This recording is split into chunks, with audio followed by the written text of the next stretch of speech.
To be able to see things as they are, to see reality, to realize the truth, without the wrong perception arising through our memory lens, which is knowledge, views, opinion, conditioning, belief system, etc., and the mundane mind's activity, visual labor, and through your habitual tendency, you stir your mind. You react to what you perceive or see. And this is what is happening to the mundane world.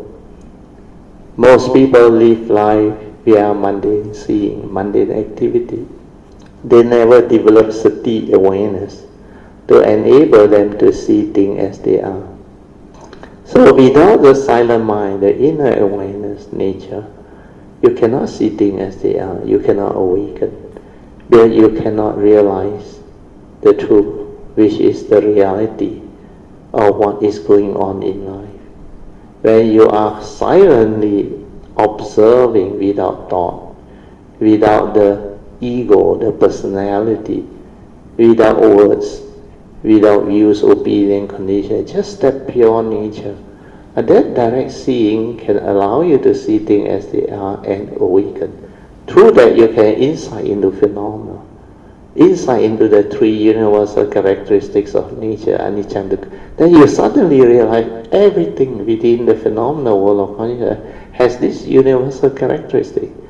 Then through your silent observation with sati, you realize the form and mind is not you, is dependent originating, condition arising, causal phenomenon. All the five aggregate, they come and they go. They go the way of nature. It's not a permanent, unchanging entity. Then you start to observe through understanding. You see how you stir your mind through your wrong view, deluded perception, heedless thinking. You get entangled, lost in thought. You become emotional through what?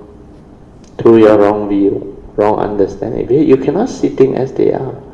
You want things your way.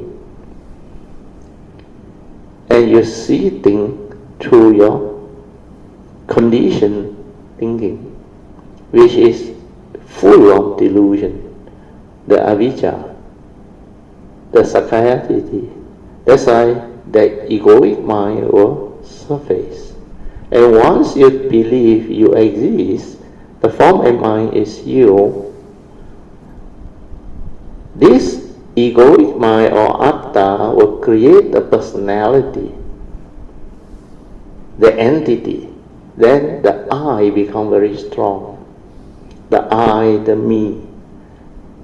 So that is the one that calls sakayati. Then with that, what happened? You think you exist, you think you are real, you will start to develop what? The three evil roots, how it come about. You become, you want to own things in there, you want to possess things in there. You develop craving, attachment, clinging, grasping in there. Then when things don't go your way, you get angry. That's why the evil roots of greed, hatred, envy, jealousy, delusion, they arise. Then when you cannot understand, you develop fear. Then when you have a problem, you worry.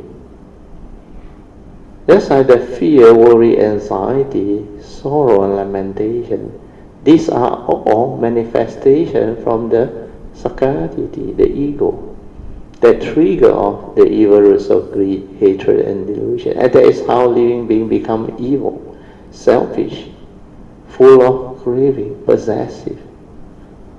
And the whole of the essential Dharma you see clearly in your content of consciousness. That's how living beings become what they are. Means at the moment of fear, at the moment of desire, craving, attachment, clinging, anxiety, sorrow, lament, you feel it in your heart area. And these are sankara activity, mental states. They arise through what? Your thought process, isn't it? When you have fear, worry, anxiety, your mind becomes restless, isn't it? And how do you have fear? Because you don't understand.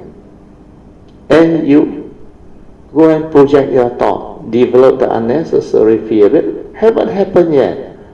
But your thought tell you, you die already. They are going after you. You are under investigation. Whether by the company, your own company, or your own police force. Or if you break the law, it can be society's law, or your office policy or procedure, that you take your oath when you accept the offer or the what they call appointment. Even the politician, they take the oath of office.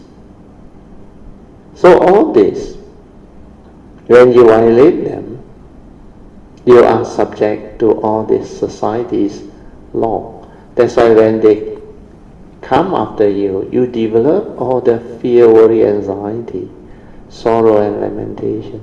Then even sickness, health problem, disease, financial, can give rise to a lot of fear, a lot of worry, a lot of anxiety and problem to living beings.